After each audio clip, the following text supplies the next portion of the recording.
এবার যে খবরে নজর রাখবো, সাজাপ্রাপ্ত সঞ্জয় অনেক কিছুই জানে বলে মনে হয়। সিবিআই চাইলে ফের সঞ্জয় রায়কে জেরা করতে পারবে। আরজিকর কাণ্ডে বৃহস্পতিবার নতুন নির্দেশ দিল কলকাতা হাইকোর্ট।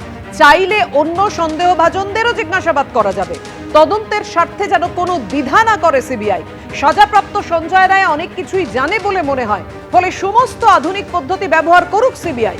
বৃহস্পতিবার চিকিৎসক ধর্ষণ খুনের মামলায় নির্দেশ দেন বিচারপতি রাজাশেখর মান্থা।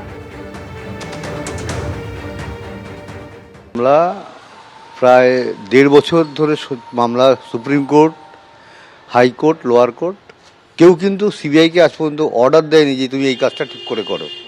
গতকাল সেই জিনিসটা হয়েছে, এই জন্য আমরা তো সত্যি ভাবছি যে মামলা আগে বাড়বে, আগের দিকে এগোবে, সেটা পরিষ্কার বোঝা যাচ্ছে। এবং উনি এটাও বুঝিয়ে দিয়েছেন যে আমি সমস্ত এই মামলার বিষয়ে সমস্ত কিছু অবগত আছি। এটা কিন্তু কালকে বুঝিয়ে দিয়েছেন কোর্টের মধ্যে সিবিআইকে। হ্যাঁ, সে তো তখন বলছিল ও সব সিবিআই সোশ্যাল মিডিয়ার পোস্ট সিবিআই খুব ঝামেলা করেছে কালকে কোর্টের মধ্যেও। সিবিআই ঝামেলা করেছে কোর্টের মধ্যে, জজের সঙ্গে বিরোধিতা করেছে আর কি। কনভিকশন করে দিয়েছি, আর কোনো কিছু নেই এই সমস্ত বলার চেষ্টা করেছিল, কিন্তু মান্তা সাহেব পুরো বলে দিয়েছে যে এই মামলা সম্বন্ধে আমি সম্পূর্ণ অবগত আছি, আপনার কাজটা ঠিকঠাক করে করুন এবং তাড়াতাড়ি করুন। ঠিকই নির্দেশ দিয়েছেন, কারণ তদন্ত তো ঠিকঠাক হয়নি এখনো। হসপিটালে সেদিন রাতে যারা ডিউটিতে ছিল, যারা আমার মেয়ের সঙ্গে ডিনার করেছিল বা গ্রুপ ডি স্টাফ, কাউকে সেভাবে জিজ্ঞাসাবাদ করা হয়নি।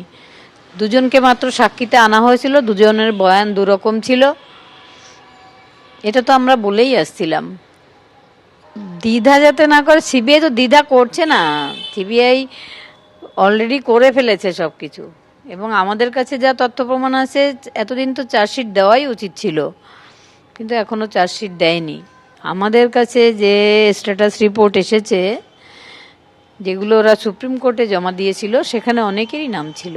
তো আমরা যখন সঞ্জয়ের সাজা ঘোষণা হয়েছিল, ওই পরে আবার হাইকোর্টে গিয়ে মানে ফাঁসির আবেদন হয়েছিল রাজ্য থেকে বা সিবিআই থেকে, তখন আমরাই চাইনি সঞ্জয়ের ফাঁসি হোক, কারণ কোনো না কোনো দিন হয়তো সঞ্জয় মুখ খুলবে, এবং যদি প্রত্যক্ষদর্শী কেউ থাকে সেটা সঞ্জয়ই। এটা খুব ভালো হয়েছে।